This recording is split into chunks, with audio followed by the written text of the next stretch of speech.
সরকার সমস্ত টাকাই কেন্দ্রীয় সরকারের থেকে পেয়ে গেছে। রাজ্য সরকারি পদের সমস্ত টাকা এবং বোর্ড কর্পোরেশন পঞ্চায়েত শিক্ষকদের 60% টাকা পেয়ে গেছে। সুতরাং টাকা নেই এই কথাটা কোনো মিথ্যে কথা সম্পূর্ণ।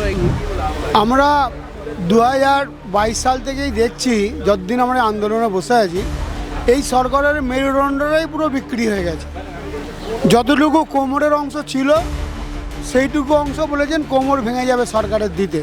দেশের স্তরে বা কোনো বিদেশের স্তরে খেলতে গেছে, খেলায় উন্নতি হচ্ছে না, এগুলো ভোট কেনার জন্য ক্লাবগুলোকে টাকা দেওয়া হচ্ছে। আমরা সবাই চোর আমাদের এই চোরের রাজত্বে।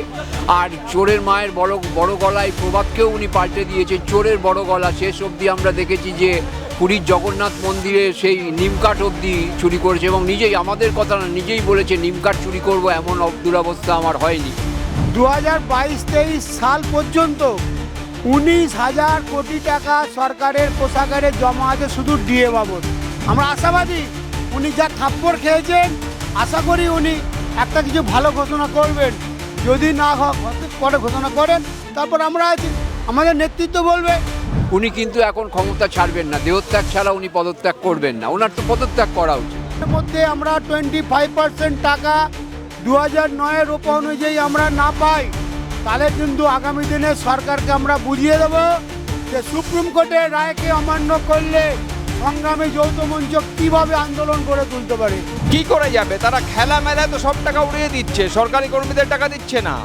ডিএ মামলায় সুপ্রিম কোর্টে বড় ধাক্কা খেল রাজ্য সরকার। রাজ্যের সরকারি কর্মচারীদের ইতিমধ্যে 25% ডিএ অর্থাৎ মহার্ঘ ভাতা দিয়ে দিতে হবে এবং এই ভাতা দিতে হবে মূলত 4 সপ্তাহের মধ্যেই, পুরো হাতে গুনে 25%।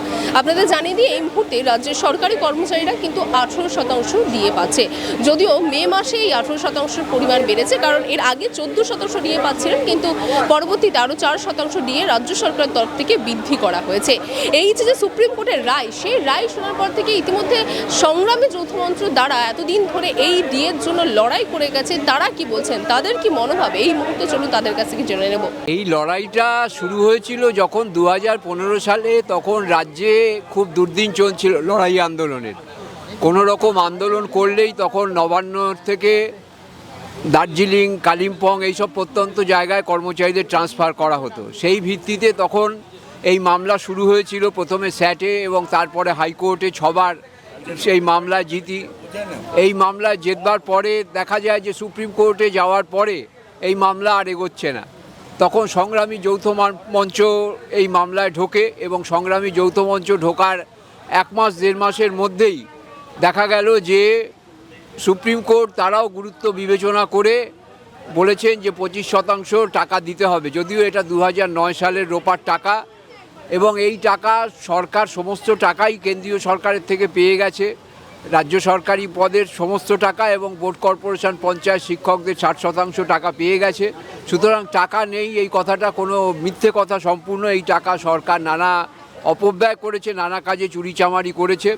সংগ্রামী যৌথ মঞ্চ তীক্ষ্ণ নজর রাখছে, এই টাকা যদি অবিলম্বে 1 মাসের মধ্যে না দেয়া হয় তাহলে আরও দীর্ঘ সংগ্রাম, যেভাবে আমরা গড়ে তুলছি 2.5 বছর ধরে এখানে বসে আছি, সেই দীর্ঘ সংগ্রামের ফলে মুখ্যমন্ত্রী বাধ্য হবে সেই টাকা দিতে।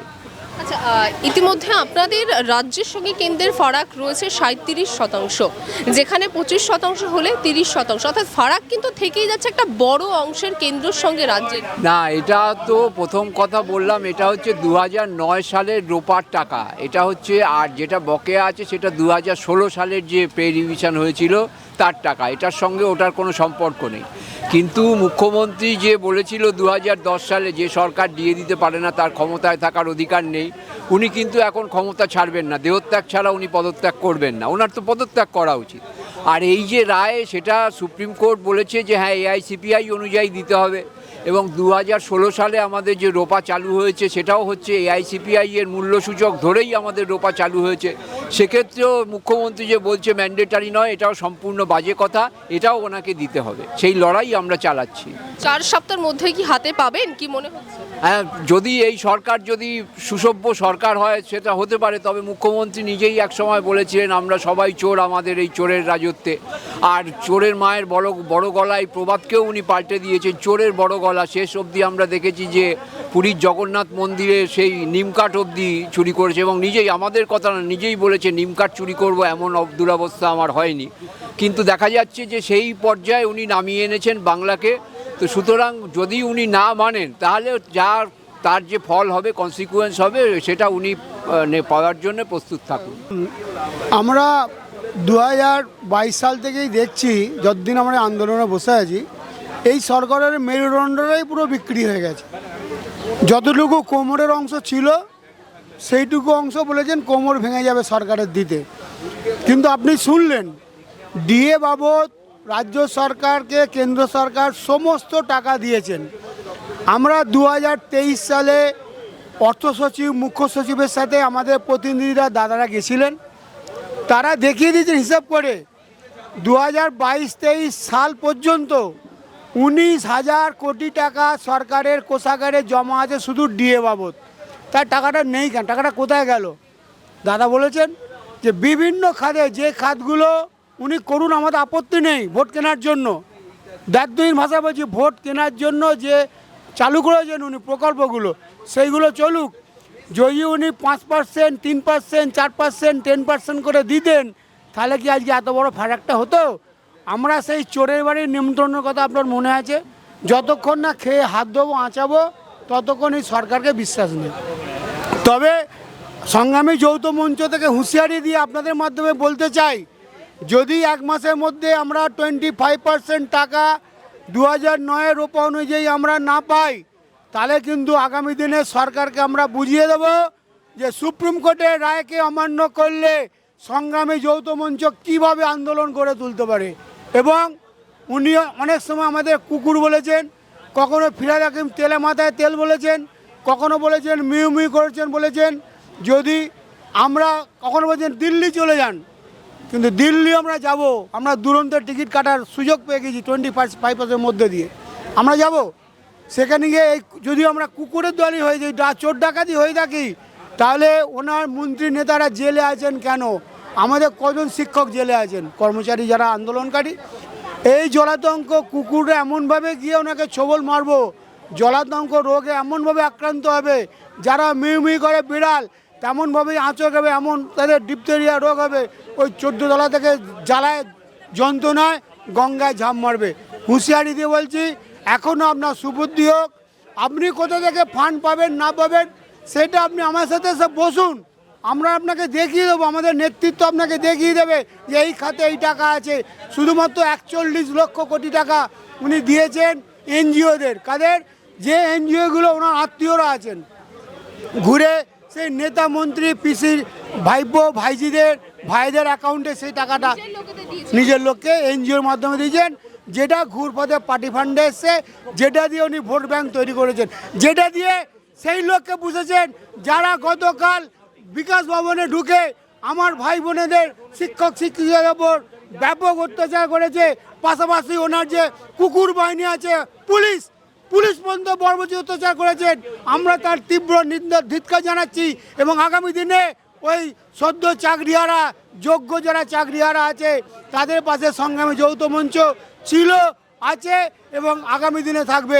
এটা সরকারকে বার্তা আপনাদের মাধ্যমে। সপ্তাহের মধ্যে কি পাবেন কি মনে হচ্ছে? আবার বলছি, চোরের বাড়িতে নিমন্ত্রণ হলে যতক্ষণ না খেয়ে আঁচাবো, ভাত দেবো, বিশ্বাস নেই। আমরা আশাবাদী উনি যা থাপ্পড় খেয়েছেন, আশা করি উনি একটা কিছু ভালো ঘোষণা করবেন। যদি না করে ঘোষণা করেন, তারপর আমরা আছি, আমাদের নেতৃত্ব বলবে আমরা কীভাবে আন্দোলন করব। বিকাশ ভবনে যেভাবে আমার ভাই বোনেরা ঢুকেছে, যেভাবে আধিকারিকদের আটকে রেখেছিল, আমরা সেভাবে নবান্ন অভিযান করব, ওনাকে টেনে হিজে নামাবো। এইটুকু আমরা দায়িত্বহীন ভাষায় বলছি। আগামী দিনে যদি 4 সপ্তাহের মধ্যে আমরা বকেয়া ডিএ 25% না পাই, তাহলে কিন্তু আমাদের আন্দোলন তীব্র থেকে আরও তীব্রতর হবে। বর্তমান রাজ্য সরকার চারবার গালে সপাটে থাপ্পড় খেয়েছে। প্রথম খেয়েছে স্যাট থেকে, তারপরে high court single bench, high court division bench, এইবার সব থেকে বড় থাপ্পড়টা খেয়েছে সুপ্রিম কোর্টের ডিভিশন বেঞ্চে। যেই থাপ্পড়ের আওয়াজ সারা ভারতবর্ষ পর্যন্ত কানে শোনা গেছে। এই সরকার আমাদের ডিএ না দেওয়ায় স্যাট এবং হাইকোর্ট এবং ডিভিশন বেঞ্চ বলেছিল এই ডিএ রাজ্য সরকারি কর্মীদের অধিকার, অবিলম্বে তাদের ডিএ মিটিয়ে দিতে হবে। তারপরেও গেছে সুপ্রিম কোর্টে, সুপ্রিম কোর্টও আজকে একরকমভাবে ডিএটাকে মান্যতা দিয়েছে, যার জন্য সুপ্রিম কোর্ট বলেছে রোপা 9-এর যে বকেয়া ডিএ আছে সেটার 25% দিতে হবে। এর আগে এই সুপ্রিম কোর্টই মৌখিকভাবে বলেছিলেন যদিও যে 50% দিয়ে দেওয়া উচিত, কিন্তু রাজ্য সরকারের কান্নাকাটির জন্য সুপ্রিম কোর্ট রাজ্য চালানো যাবে না। হ্যাঁ, কি করে যাবে? তারা খেলা মেলায় তো সব টাকা উড়িয়ে দিচ্ছে, সরকারি কর্মীদের টাকা দিচ্ছে না, অন্যান্য চুরি করে টাকা ওড়াচ্ছে। আপনারা দেখতে পাচ্ছেন রাজ্য কোথায় চলে গেছে। এই রাজ্য সরকার যদি ইমিডিয়েট চুরিটা বন্ধ করে, অন্যায়ভাবে খেলা মেলায় যে টাকাগুলি খরচ করে, এই ক্লাবগুলোকে কোটি কোটি টাকা দিচ্ছে। আপনি বলতে পারবেন বাংলা থেকে কোন খেলোয়াড় আমাদের দেশের স্তরে বা কোনো বিদেশের স্তরে খেলতে গেছে? খেলায় উন্নতি হচ্ছে না, এগুলো ভোট কেনার জন্য ক্লাবগুলোকে টাকা দেওয়া হচ্ছে আমাদের ডিএ না দিয়ে। অতএব রাজ্য সরকার যদি সঠিকভাবে ডিএটা দেয় তাহলে বরং রাজ্যের উন্নতি হবে। আর সুপ্রিম কোর্ট যে রায় দিয়েছে 4 সপ্তাহের মধ্যে ডিএটা দিতে হবে, এটা আমরা আশাবাদী বর্তমান রাজ্য সরকার সেই ডিএটা দেবে। আর যদি ডিএ না দেয় তাহলে আমরা আরও বড় আন্দোলনে যাব। তবে আমরা 4 সপ্তাহের মধ্যেই পাবো, আমরা আশাবাদী। তার কারণ সুপ্রিম কোর্টের নির্দেশ যে 4 সপ্তাহের মধ্যে ডিএ দিতে হবে। আমরা আশাবাদী 4 সপ্তাহের মধ্যে পাবো। যদি না পাই তাহলে আদালত অবমাননার মামলা তো অবশ্যই হবে, সেখানেও রাজ্য সরকারকে জবাব দিতে হবে। আর আমরা সুপ্রিম কোর্টের কাছে এটাও আশাবাদী আগামী গরমের ছুটির পরে সুপ্রিম কোর্ট যে বকেয়া আরও 75% ডিএ আমাদের বাকি রয়েছে সেটার জন্য উচিত পদক্ষেপ অবশ্যই গ্রহণ করবে। বাংলা হান্টের আরও খবর দেখতে নজর রাখুন। বাংলা খবর মানেই বাংলা হান্ট।